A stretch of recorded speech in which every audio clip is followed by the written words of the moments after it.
에스겔서 28장 1절에서 26절. 또 여호와의 말씀이 내게 임하여 이르시되, 인자야, 너는 두로 왕에게 이르기를, 주 여호와께서 이같이 말씀하시되, 네 마음이 교만하여 말하기를, 나는 신이라, 내가 하나님의 자리 곧 바다 가운데에 앉아 있다 하도다. 내 마음이 하나님의 마음 같은 채 할지라도 너는 사람이요 신이 아니거늘. 아, 오늘 읽은 말씀이 이 하루 묵상 중에서 가장 많은 양 같아요. 물론 이거보다 긴 절수가 많은 경우도 있지만, 그건 뭐 족보라든가 쭉 나열돼 있을 때는 이거보다 많은 게 있었는데, 실제로 그 내용상으로만 가지고는 보면 가장 긴 하루 묵상 분량입니다. 그래서 어, 왼쪽 그 본문을 착실히 읽으면 시간이 너무 많이 갈 것 같아요. 그래서 오늘 조금 될 수 있으면 오른쪽 노트를 가지고 제가 말씀드리도록 하겠습니다. 이 두로의 멸망에 대해서 지금 며칠째 이제 묵상을 하고 있는데, 오늘 아마 두로가 더 이상은 얘기 안 할 마지막 결론으로 마무리 짓고, 그 다음에 시돈의 멸망에 대해서 간단하게 얘기를 하고 3절 23, 24, 25 20절에서 25절까지가 20절에서 23절까지가 시돈에 대해서 멸망하는 이야기하고, 그 다음에 24절에서는 다시 이스라엘이 회복되는 이야기를 함으로써 오늘 이야기를 길게 마치게 될 텐데, 이 두로에 대해서 19절까지 하고 있는데요. 두로는 실질적으로 굉장히 그냥 말로만 무역 도시였고 잘 살았는 도시가 아니라, 말하자면 지금으로 말하면 미국과 같은 세계 경제의 중심에 서 있는 게 두로였던 것이죠. 그때 당시에는 우리는 예루살렘 이스라엘만 보고 있는 것이지만, 사실은 이 두로는 그때 같은 어, 같은 지역에 있는, 나라는 다르지만 같은 생활권 속에 있는 그런 중요한 나라였던 것이라는 것을 알 수 있습니다. 그래서 이 두로가 모든 일을 결정하고, 가격을 결정하고, 물량을 결정하고, 또 일자리를 창출하고, 다 두로가 다 했던 겁니다. 근데 실제로 두로가 위치적으로 구조적으로도 아주 잘 만들어진 항구입니다. 지금도 구글로 보면 그게 앞으로 쭉 튀어나온 게 천년 방파제 같은 그런 섬이 있고, 전에는 그게 중간에 끊어져서 섬처럼 이렇게 되어 있었던 것 같아요. 그래서 맨 처음에 시작은 육지하고 떨어져 있던 섬에서부터 시작이 돼서 육지하고 붙어서 무역항이 자라고 있지 않았는가, 그렇게 볼 수 있습니다. 이 성경을 읽어보면 섬으로 계속 표현하고 있고, 그런 걸로 보면, 그리고 나중에 이제 거기 지금은 붙어 있습니다. 이게 뾰족 튀어나온 부분이 붙어 있는데, 그래서 천연적으로 아주 항구로서의 적격한, 어, 뭐 우린 등대를 따로 만들 필요도 없고 또 이제 요새를 따로 만들 필요도 없고, 그 섬 안으로 들어가기만 하면 이렇게 방어하기도 좋고, 하여튼 천연적으로 아주 유리한 게 두로인데, 이 두로가 이제 멸망하는 이야기를 하고 있습니다. 그 왜 네가 멸망해야 되느냐 하면, 네가 스스로 신이라고 하면서 하나님 자리에 앉아 있다. 그런데 너들은 신이 아니다라고 얘기를 합니다. 근데 지금 두로라고만 얘기하니까 상황을 잘 모르는데요. 우리는 페니키아라고 하면 알아듣습니다. 페니키아는 왜 알아듣냐면 헬라 말이기 때문에 그래요. 그러니까 그리스 말이 이 페니키아인데, 그 원래 어원은 그 레바논, 그러니까 이 두로 부근에 나는 보라색 물감 이름이 베니게였던 거죠. 이름 발음이. 그래서 그 사람들이 상인, 그거는 나라면서도 나라가 아니에요. 왜냐하면 이쪽에 나중에 이제 스페인이나 아프리카 북부 쪽까지도 다 이렇게 정복을 합니다. 이 에, 베니게 사람들이. 그래서 베니키아가 지중해 연안을 전부 장악하고 상권을 가지고 있게 되는데, 그게 보라색 물감 이름이 베니게인데, 우리가 비단 장사, 보따리 장사를 자주 장사라고 말하는 것처럼 이 베니게의 어원이 자주색을 말하는 겁니다. 그러니까 자주색이 그 보라색 물감이 금보다 비쌌을 때니까 이름이 그렇게 붙여진 것도 이상하지 않는데, 어쨌든 지금은 아직 헬라 시대가 오지 않고 있는 상태에서 말했기 때문에 페니키아라는 말이 없습니다. 근데 페니키아의 중심이 이제 두로라고 보면 되죠. 어, 그렇게 이제 발달하고 있는 그 두로인데 이제 멸망한다고 얘기를 합니다. 그 이후에도 계속 살고 있죠. 그렇지만 성경은 망한다, 끝났다, 이유가 있다, 그 얘기를 지금 하고 있는 거죠. 그러면서 어, 3절에 보면 다니엘보다 지혜롭다고 얘기한다는 겁니다. 이때 당시에 다니엘은 아주 지혜자로서 대표였던 거죠. 근데 다니엘서에 나오는 다니엘은 이 다니엘을 이름을 빌려 가지고, 그러니까 바벨론에 가면서 이름이 바뀌어 버립니다. 그 다니엘이, 청년 다니엘이 가가지고 아예 이름 자체가 바벨론 이름으로 이름이 바뀌어 버리면서 성경에서 불러올 때는 다니엘로 불러옵니다. 아주 지혜로운 사람을 이름을 가지고 옵니다. 그러면 시간적으로 보면 이 에스겔과 다니엘은 거의 동시대, 만약에 빠르다면은 다니엘이 한 10년이나 20년 빠른 정도만 동년대의 사람이었던 거죠. 근데 이 다니엘이 어디에 또 나오냐면 이 앞에도 그 얘기 나옵니다. 누구하고 나오냐면 노아, 다니엘, 욥 이 세 사람을 지혜 있는 자 혹은 성인으로 이제 이야기할 때 14장 14절에 에스겔이 한 번 더 얘기를 하고 있는데 그 다니엘이 여기 또 나옵니다. 이 두로가 최고, 세상에서 태어난 사람들 중에서 최고 지혜로운 사람보다 더 지혜롭다고 얘기를 하고 있습니다. 그러니까 모르는 게 없다는 거죠.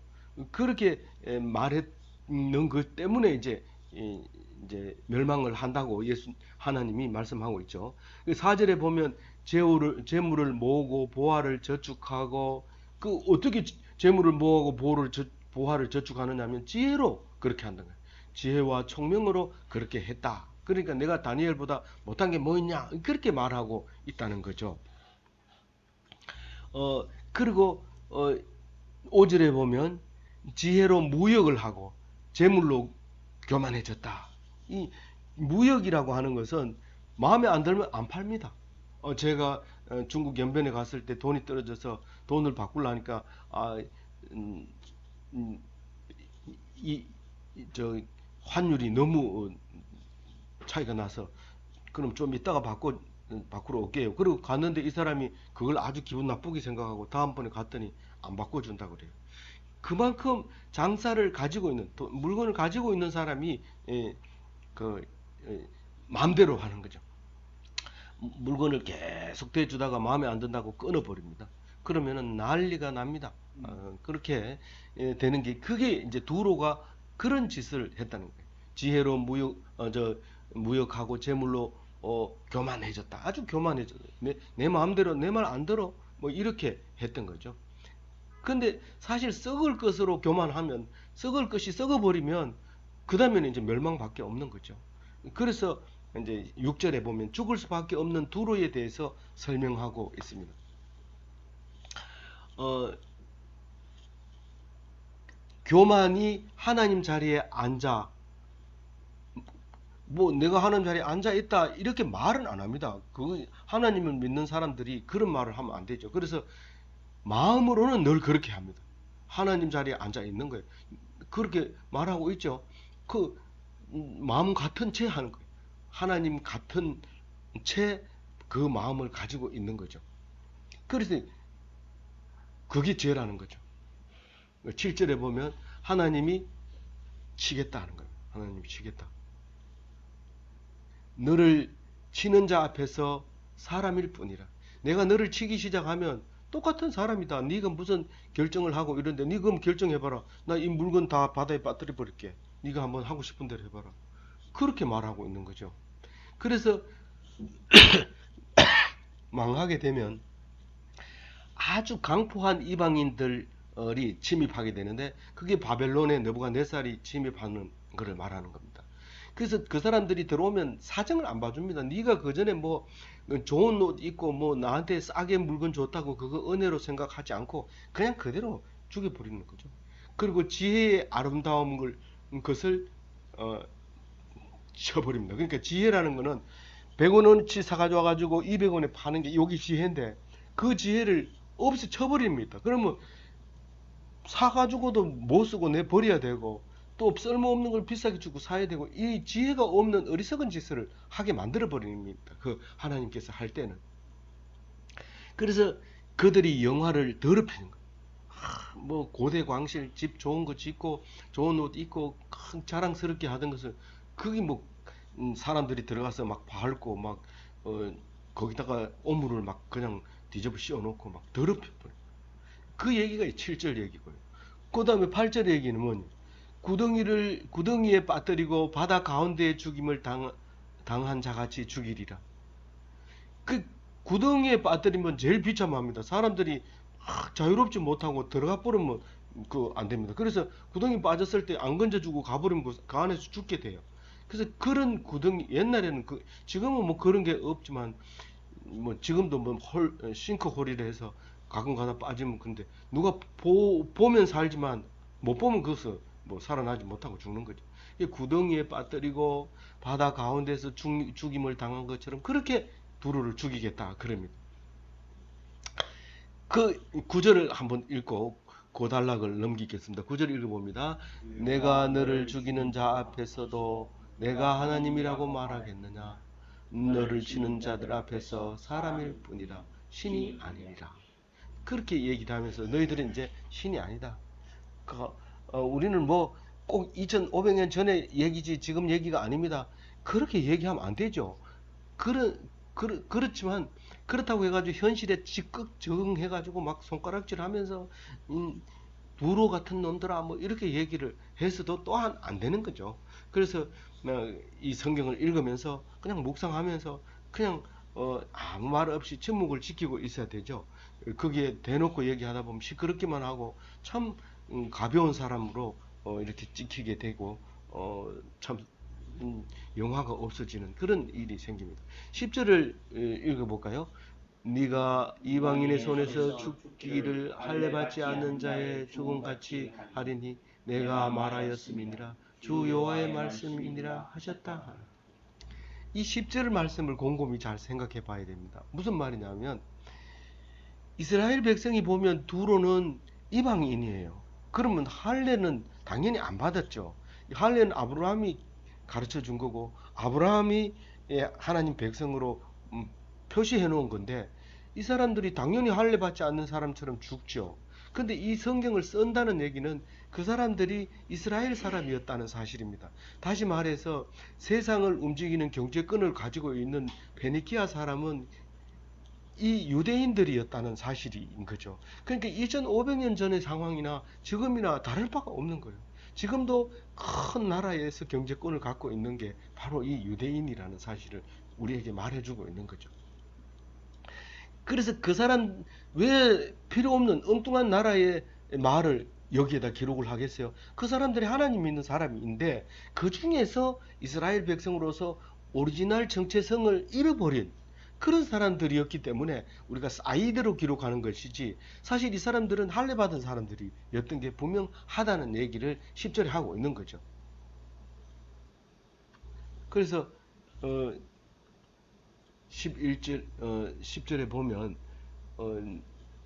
그 할례에 대해서 그 얘기를 합니다. 겉으로 할례 받는 것이 중요한 게 아니라 진짜 할례는 마음속으로 받는 게 할례다라고 얘기를 합니다. 그래서 너희들은 돈을 의지하는 사람이기 때문에 죽음으로 갈 수밖에 없다 하는 것을 10절에 말하고 있는 것입니다. 11절부터는 이제 18절까지가 이 에스겔이 창세기 이야기를 들고 와가지고 도대체 시돈은 어떻게 만들어진 사람들이냐, 시돈의 위치가 하나님이 창조 원리를 따질 때 어디쯤 와 있는가, 그거를 지금 얘기하는데 창조 시대 에덴 동산에서 이야기를 끌고 옵니다.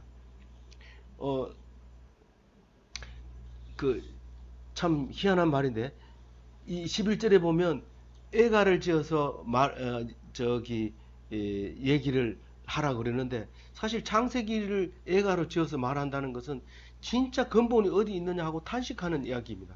그래서 11절에 보면 죄를 지은 천사에 대해서 얘기를 합니다. 이 두로가 죄를 지은 천사다라고 얘기합니다. 근데 12절에 보면 하나님의 인감 도장이었다 그럽니다. 하나님이 닮은 지혜를 가지고 있었던 거죠. 이 두로는. 그래서 하나님이 인정해 줍니다. 너희들의 지혜는 인정해 준다. 하나님의 인감 도장이나 마찬가지다. 이제 그렇게 말하고 있으면서 지혜가 가득한데 온전히 아름다웠다. 우리가 참 지혜가 있다고 하는데 돈을 많이 버는 게 지혜긴 하지만 그 돈을 가지고 그냥 은행에 넣어 놓는 게 아름다운 게 아닙니다. 그걸 가지고 집을 꾸미고 사람들에게 베풀고 그런 게 온전한 아름다움이죠. 그 두루가 그랬다는 거예요. 그를 했다는 거예요. 그를 했는데 이 13절에 보면 엉뚱한 에덴 동산의 이야기가 나옵니다. 에덴 창세기에 보면은 금과 진주와 호마노 이 세 개밖에 안 나옵니다. 에덴 동산에. 그런데 지금 여기서는 10가지의 그 보석을 만들어 얘기합니다. 이거는 성경의 점진성을 말하고 있는 거죠.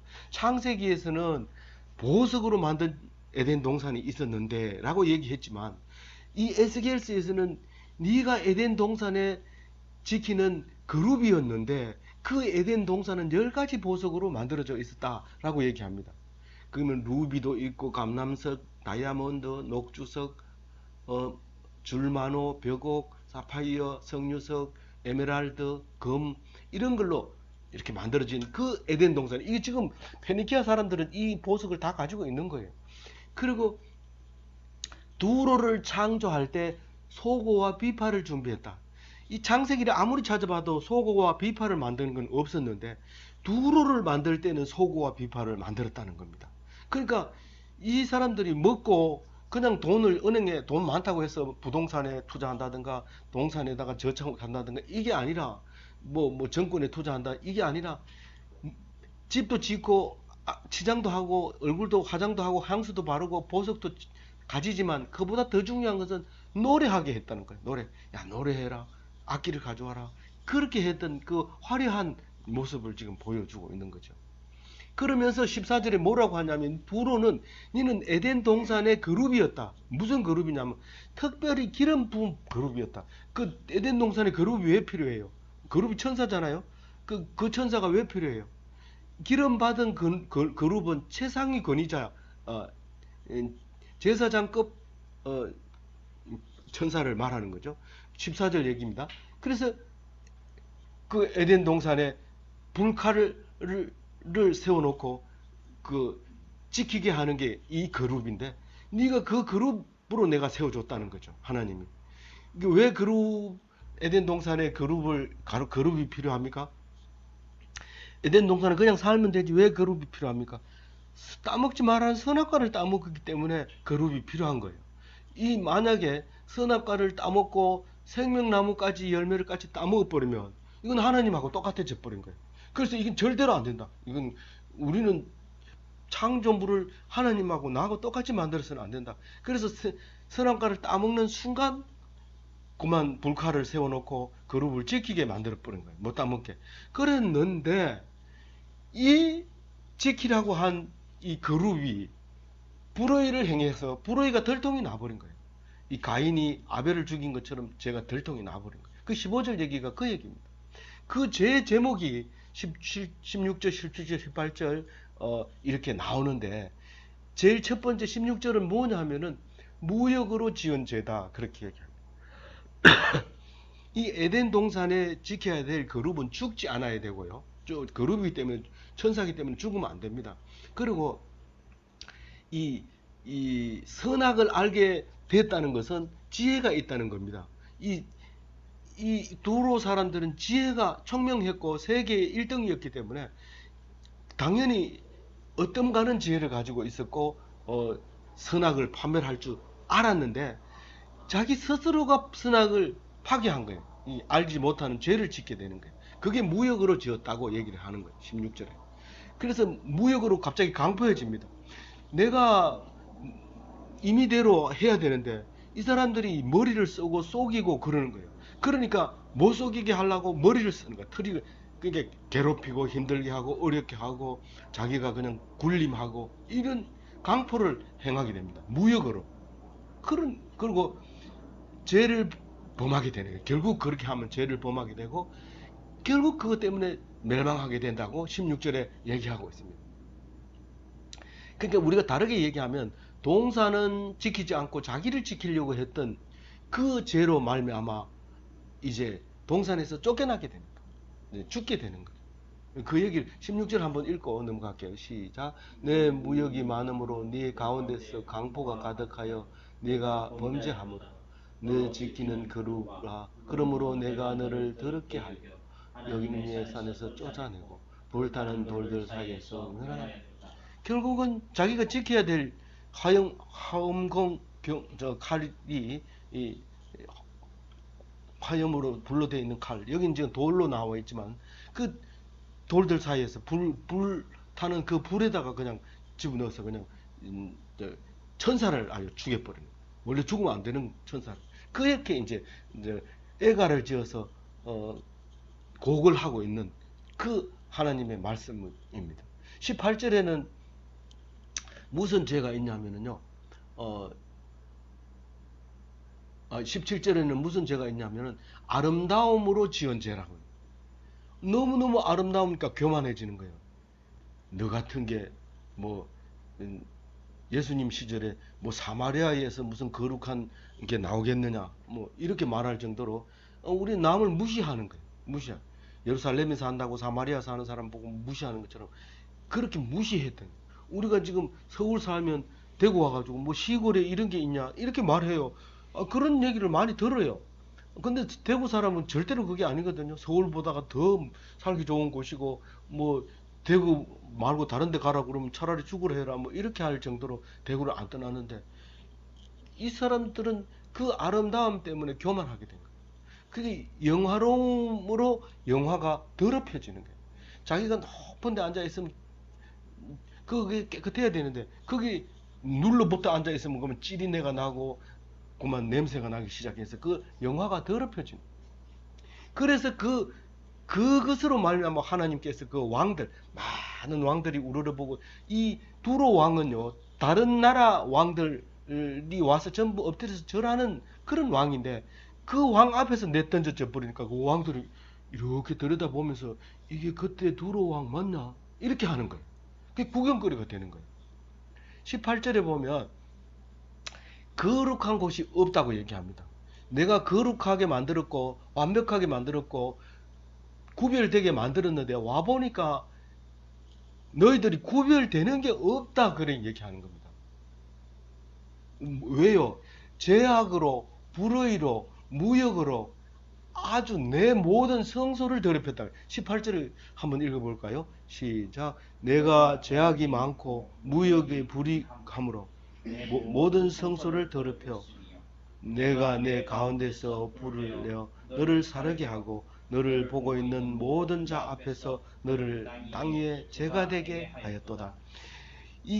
그러니까 물론 제게 하였도다 이 말은 아직 죄가 안 됐어요. 그랬는데 이렇게 기록을 합니다. 애가를 지을 때 이렇게 합니다. 망하면 이렇게 해라 이 말이죠.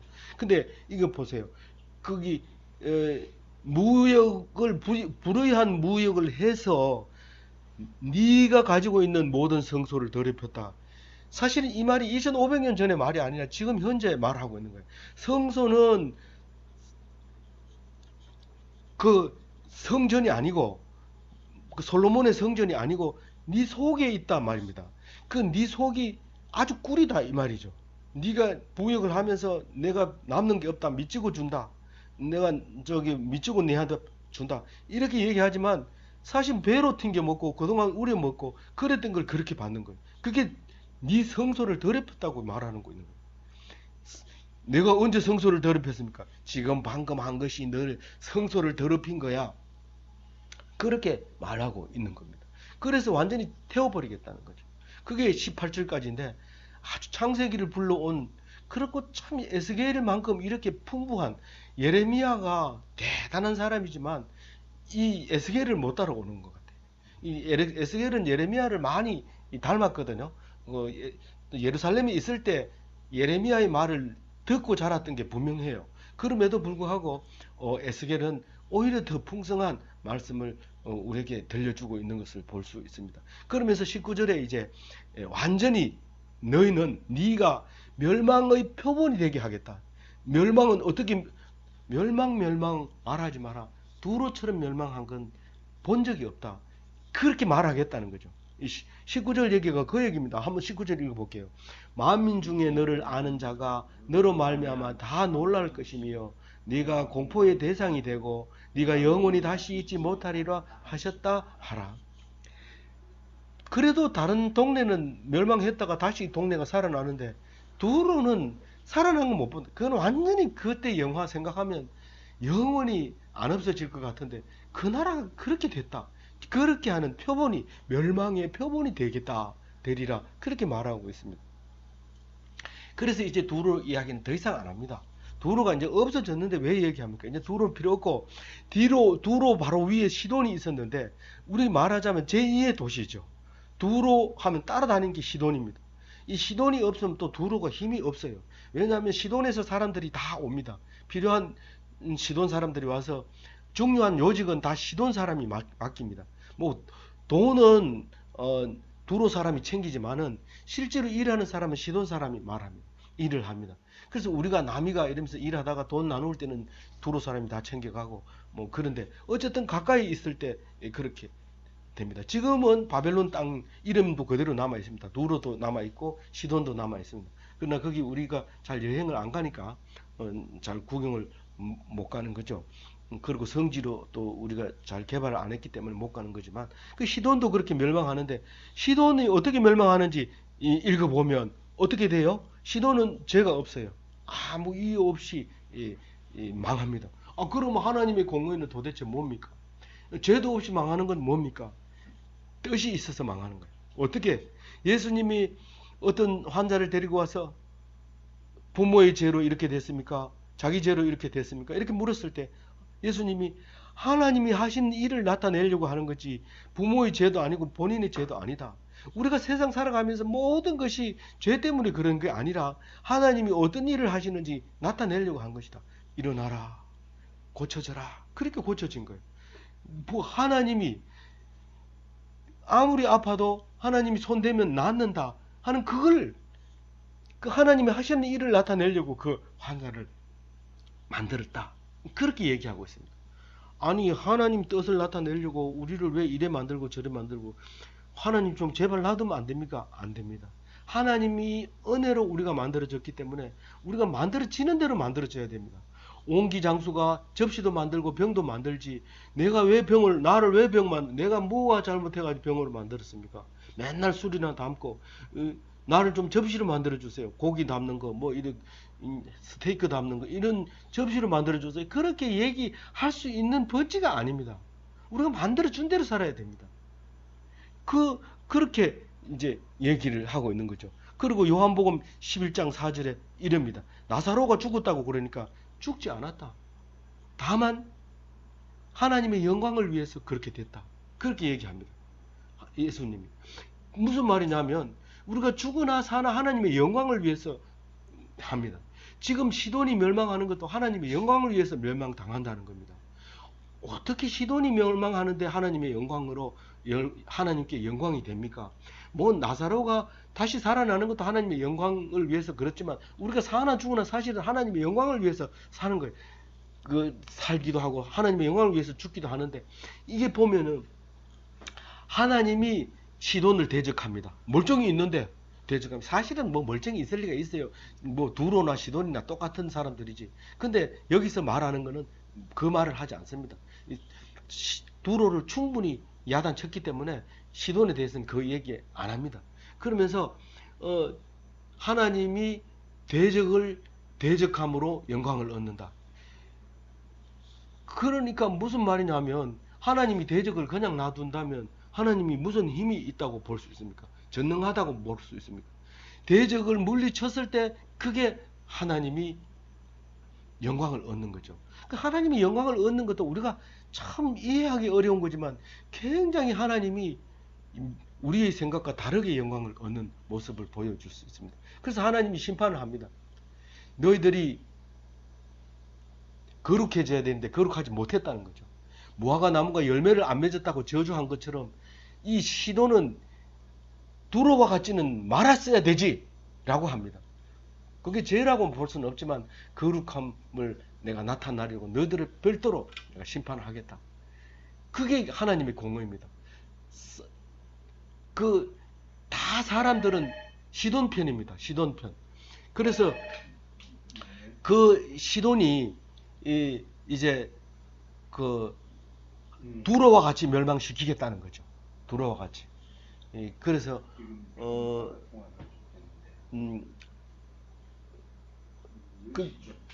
우리 사람이 만약에 시돈을 멸망시키잖아요. 사람들은 뭐라고 시돈을 왜 멸망시킵니까? 그 사람들 뭔 죄가 있습니까? 그건 억울합니다. 이거는 불공평합니다. 이렇게 말할 거란 말이에요. 근데 하나님은 그게 아니라는 거죠. 무화과 나무가 열매를 안 맺었다고 저주하는 것에 대해서 사람들은 이해를 못하는 거예요. 근데 사실은 무화과가 우리가 따먹는 무화과가 아니라서 그렇지 빡이라고 하는 게 2번 달리는데 맨 처음에 달리는 열매를 얘기하는 겁니다.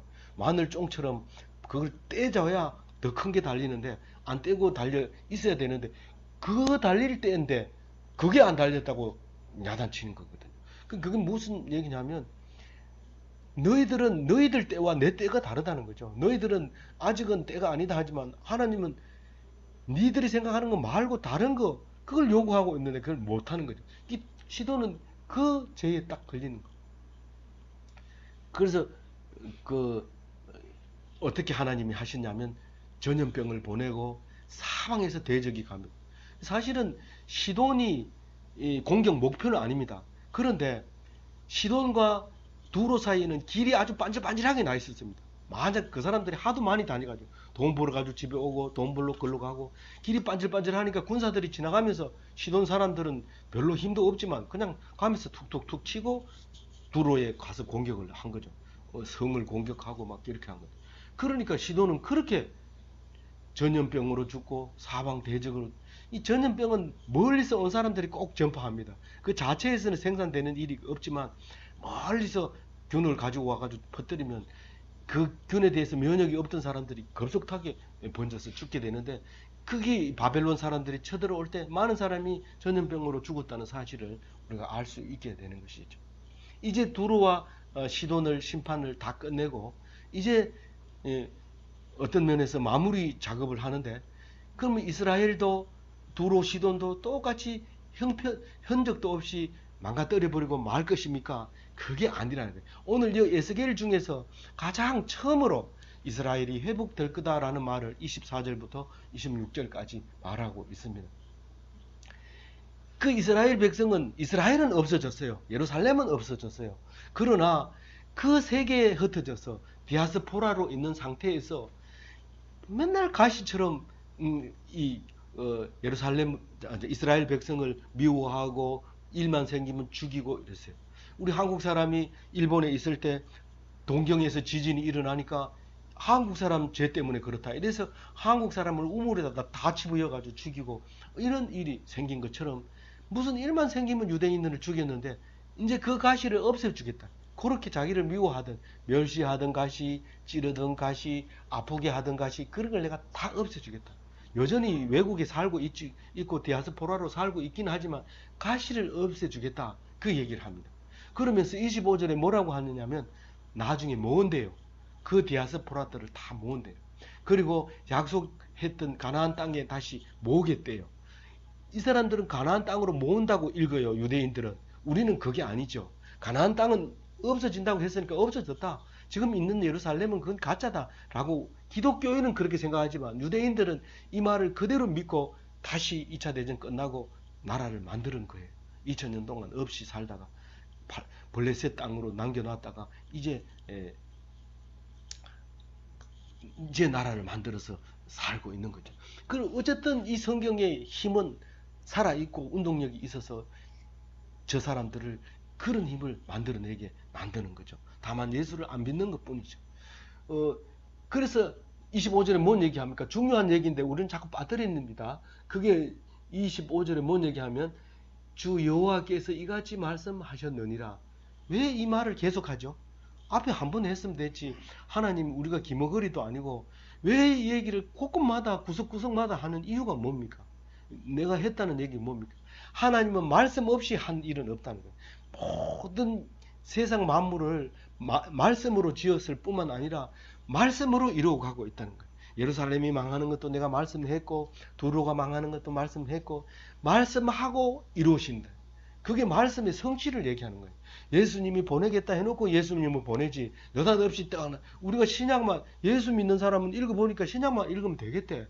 그리고 신약만 읽으면 엉터리가 나옵니다. 나도 예수님 할래. 날 누가 십자가에 못 박아줘. 그럼 나는 예수처럼 그렇게 할 수 있어.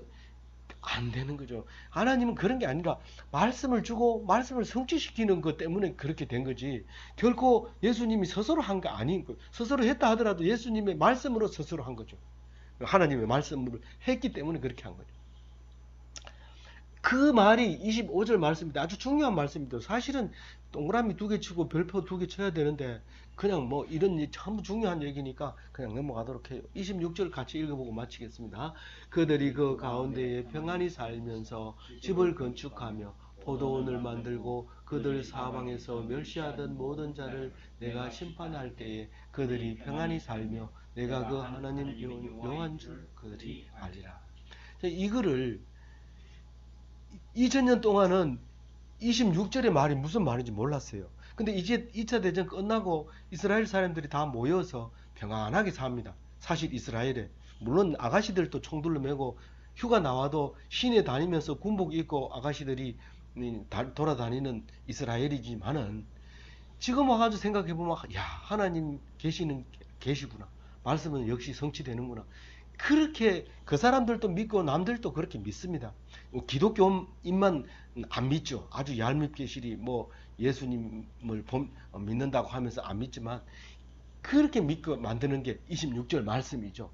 거기다 집을 짓고 포도원을 농사를 짓고 농사를 얼마나 잘 짓는지 같은 대추 야자를 사도 거기 이집트에서 산 대추 야자 하나하고 이스라엘에서 산 대추 야자하고는 질이 다릅니다.